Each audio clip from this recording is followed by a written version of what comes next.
This is the fourth lecture of week 2, and it's really a continuation of the preceding lecture. And in this lecture, I'm going to discuss the trees in Eden, the Garden of Eden, a bit more, as well as talk about the expulsion. Okay, so when we left off, the snake had finished talking to the woman. They had a little conversation about the tree of the knowledge of good and evil and the consequences of eating of its fruit. Okay, and this then raises the question of what is the tree of knowledge of good and evil? Conversely, or relatedly, what is the tree of life? Okay, what do they do, and why are they, just like with the snake, why are they represented as trees? Okay, you will find trees throughout the Hebrew biblical text, and in part this is because trees, like the snake, are symbolically very dense. Okay, trees, because of their height and breadth, because they their heads were seen as going into the heavens, their roots underground, and their trunks kind of on earth. They were seen as the kind of mediators of all the realms. Okay, so this in part is the reason why so many divine beings or quasi-divine beings, or even messengers or things related to divine beings like angels or prophets, are found near trees. Okay, trees, because of the fact that some of them do live an incredibly long time, were also seen as symbols of resurrection or immortality, and relatedly fertility or sexuality, which seems to be another theme of the story of the Garden of Eden. Okay, so for example, the tree of life in Disney World, if you go to Disney World, they have a big tree. This is a famous tree that fills up with water, and it's probably the tree of life. Okay, it's because of this relationship between trees and life and resurrection and immortality and sexuality and fertility that legends or heroes were seen as were either buried near trees or were affiliated with trees. We have that in the Christian story as well. And there's these hints that they help resurrect. Okay. Trees, because of all these symbolic associations, obviously are seen as kind of not divine, although you wonder about it a little bit, but quasi-divine, or certainly alive. And I don't mean alive like, of course they're alive, Suzie, but more alive. Okay, having a kind of animus of some sort. Okay, trees also, I know I'm going on long about trees, are associated, because of these meanings, trees are associated with particular divinities, okay, or gods, in particular in the Hebrew Bible and in the ancient Near East. Trees were the kind of symbol of a particular goddess named Asherah, sometimes in different traditions called Astarte, and her name means the Queen of Heaven, and she's really the head honcho queen goddess. Okay, so when the biblical text mentions, how a king or somebody cut down a pole, okay, what it says literally in the Hebrew is that it says, the pole, the word is Asherah, and this really is the tree of Asherah symbolized by the pole. Okay, Asherah is a very important deity that I don't have time to go into too much here in this video. She was the consort of the kind of head honcho god El, okay, El, okay, which is the same word for Elohim, okay, another deity in the ancient Near East, and some biblicists do argue, I agree with them, we do have some archaeological evidence that Asherah might also have been envisioned as a consort or wife of Yahweh as well. Okay, maybe I'll mention that later, I'm not sure. Okay, so for all these reasons, the tree is associated with a lot of different meanings. Okay, and as I mentioned last time in the last video, the tree of life it seems to be a tree that either revives or gives, either resurrects or revives the person, or gives the eater of its fruit eternal life. Okay, and of course this makes sense once you realize that trees are associated with all these different ideas. Okay, so now let's turn to the other tree. Okay, the tree of the knowledge of good and evil, which is a bit more obscure. Okay, notice what the serpent says about this tree to Eve. you know. He claims that once you eat of it, okay, that the eater will, their eyes will be open. Notice how much sight language or emphasis on sight there is. It's good for the eyes. The trees look good for the eyes. And so the serpent claims that the eyes of the eater will be open, okay, and they will know good and evil, and they will be, most importantly, more like the gods. Okay, so something about this tree gives the eaters of its fruit some kind of divine attribute, a divine power.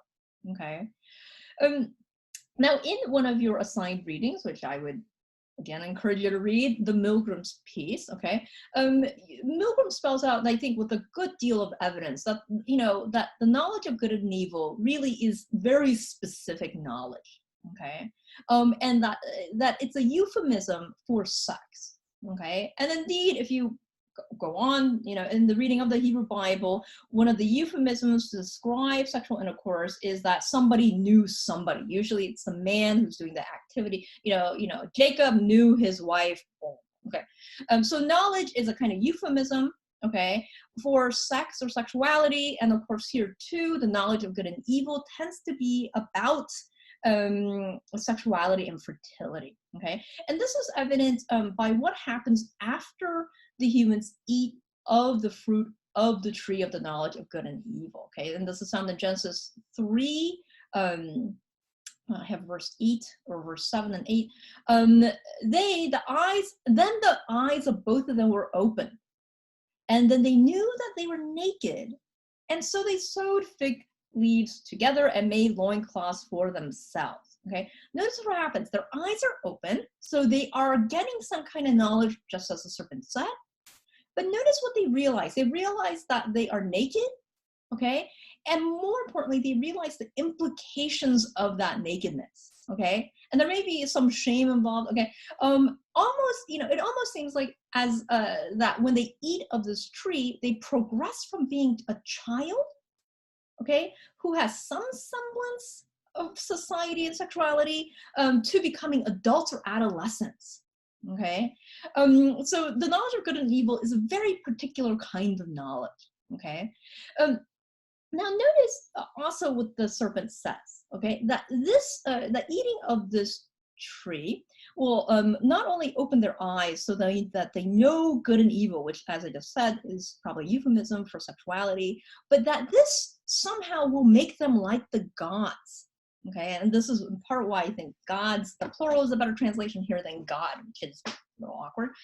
And notice what that implies. That implies that sexuality, or probably more likely the creative power that comes from sexuality, that is the power to reproduce, okay, is seen as a divine attribute, okay, or so powerful that it is almost godly, okay.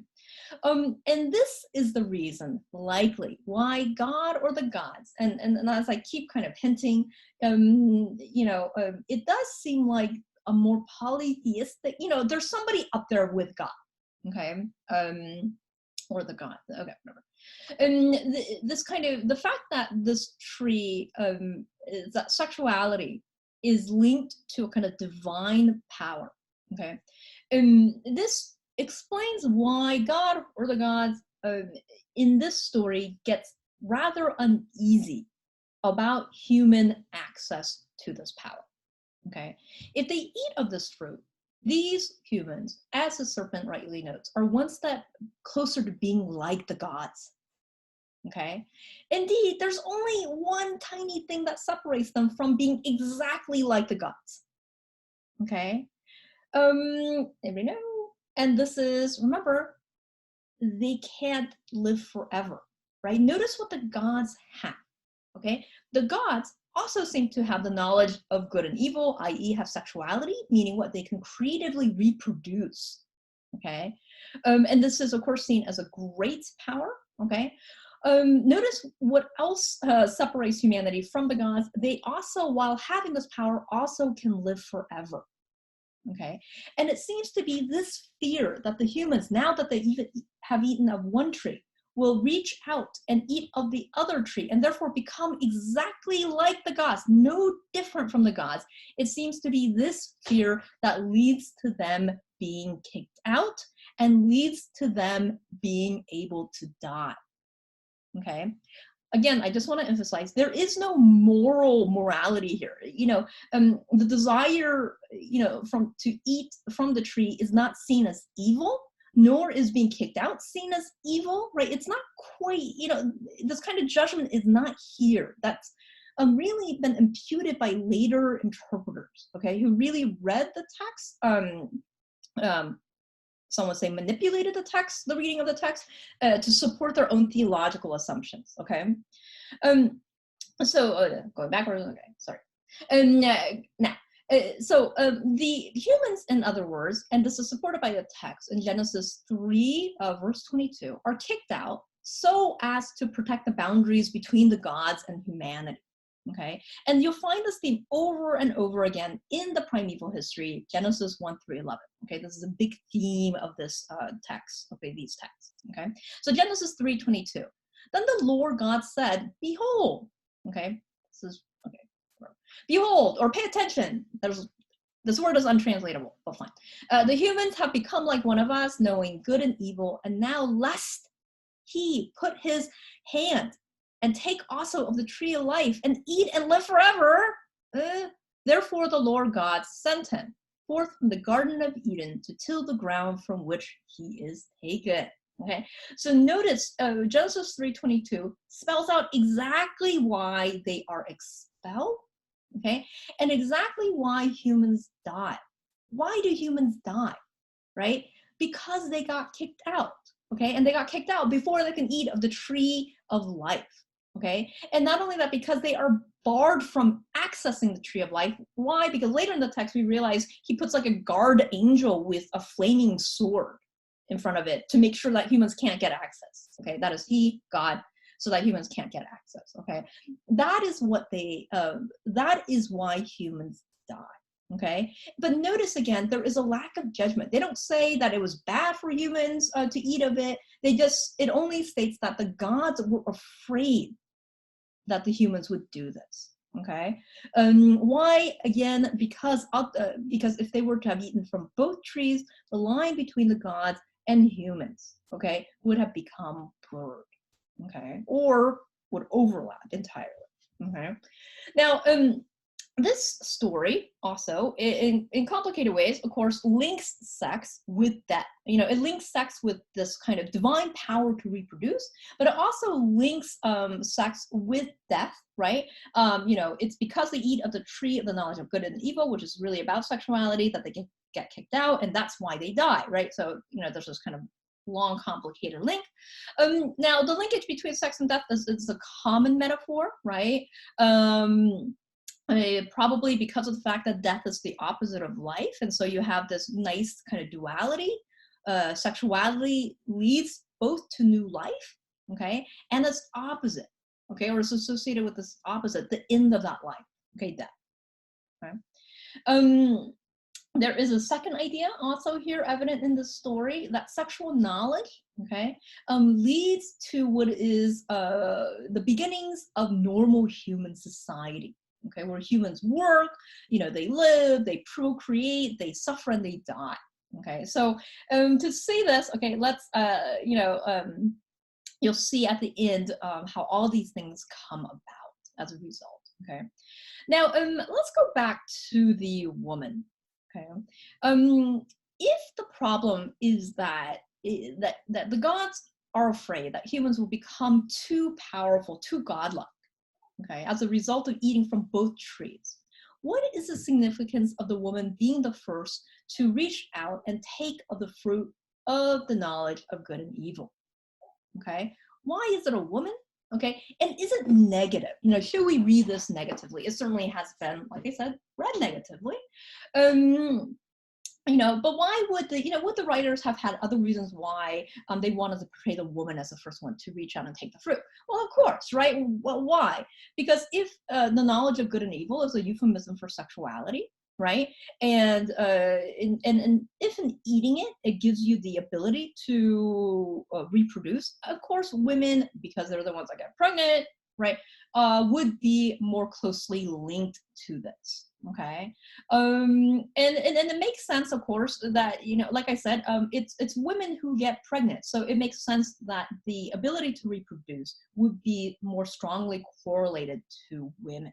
Okay, um, now, and it's interesting once you start doing a kind of gendered reading, okay, people do wonder, biblicist do wonder whether, so for example, in your other reading by Rashkow, okay, who does the kind of psychoanalytic reading of this text, okay, she argues that that's really the reason why the first humans are kicked out.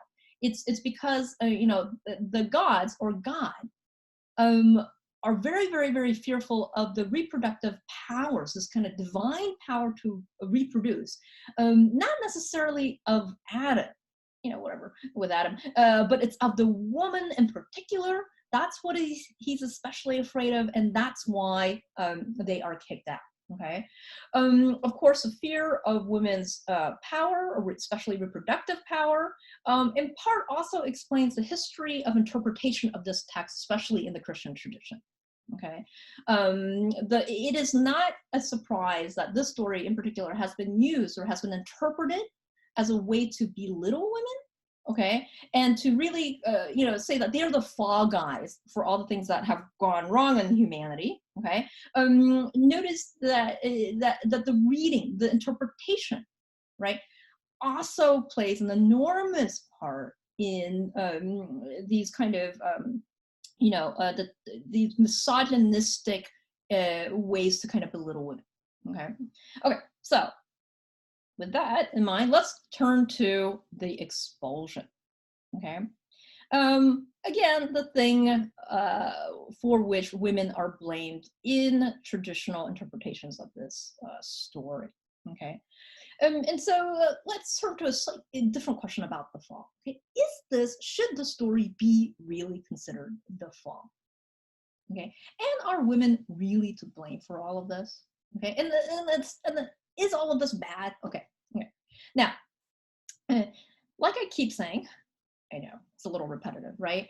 The idea that this is a fall injects a morality, okay, into a tale, into the story that is likely not there in the text. Okay, and notice what it assumes, right? If you interpret this as the fall, this interpretation assumes that the expulsion was all bad and not at all good, and certainly not what God intended.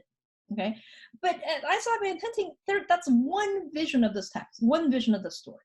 Okay, and of course, no interpretation is neutral. Okay, rather they spring from specific people, and these people are, have their own limitations, flaws, desires, biases, and so forth.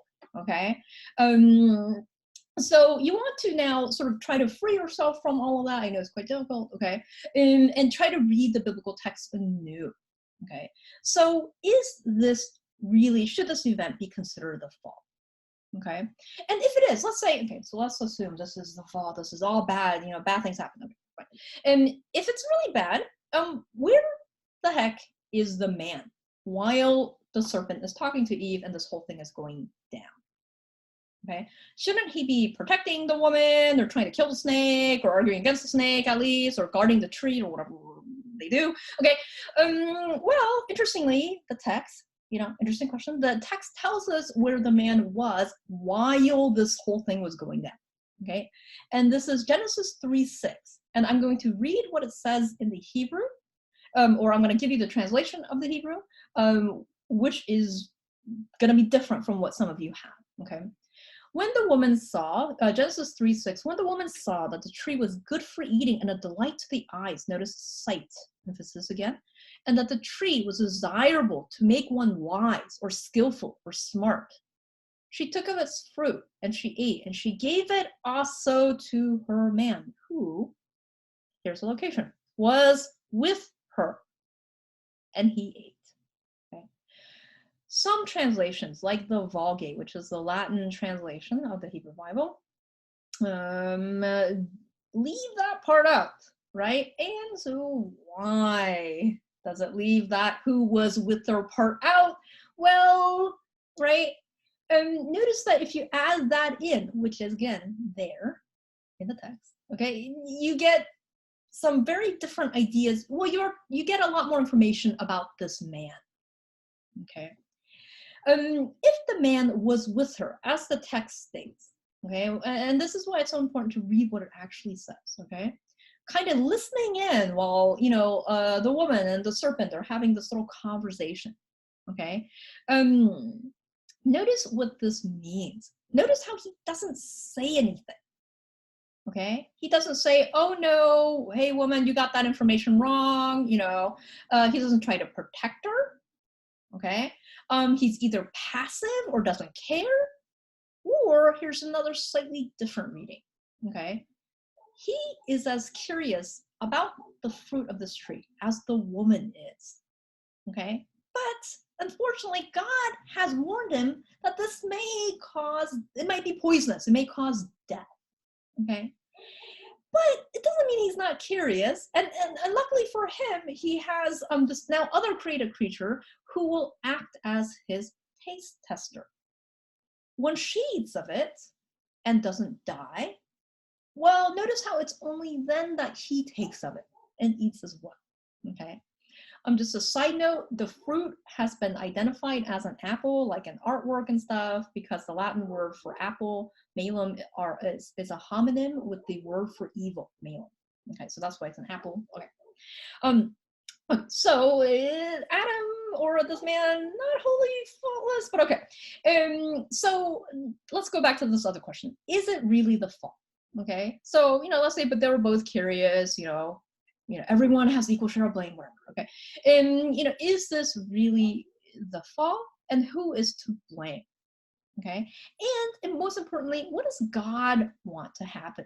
Okay, like I said, Adam's motivations, you have to read that read it in the small clues in the text. Okay, does God want them to eat of one tree but not the other?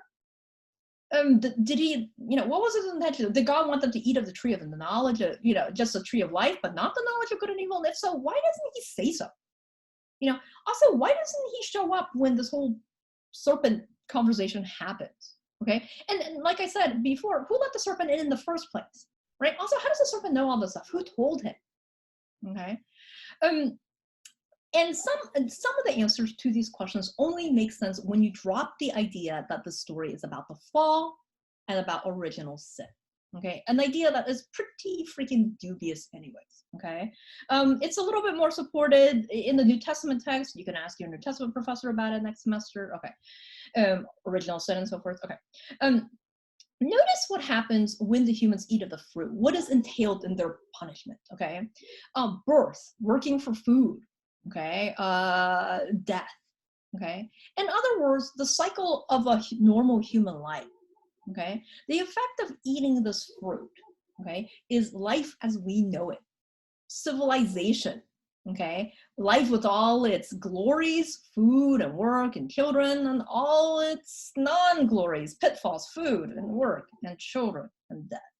Okay, is life and working and society and civilization, is this truly a curse? Is this truly the fall? Right? Or is it something else altogether much more complicated?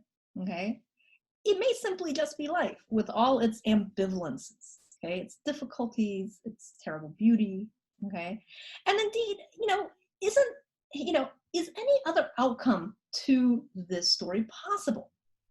Okay, once you create human beings who have the ability to choose, okay, aren't you going to get such a complicated world as a result? you know um so I'm not altogether sure that this is the fall. Okay, now of course you may have a much more negative view of life, in which case maybe it is the fall for you. I don't know. Okay, if this is not the fall, okay, okay, then women are not necessarily to be envisioned as the bringer of death, the bringer of original sin. Okay, the one that got humanity ejected from paradise. Okay, rather, they need to be reimagined as what? Mothers of civilization and society, and even life itself. Okay. The woman is curious. She wants to be like the gods. She wants to be wise. Is this bad? Why has it been interpreted as something that you shouldn't want? Okay. And isn't that kind of sexist? Okay. And it's because of this desire that she gets, I guess, her partner in trouble. Her partner, who is not blameless, as I've tried to show. Okay.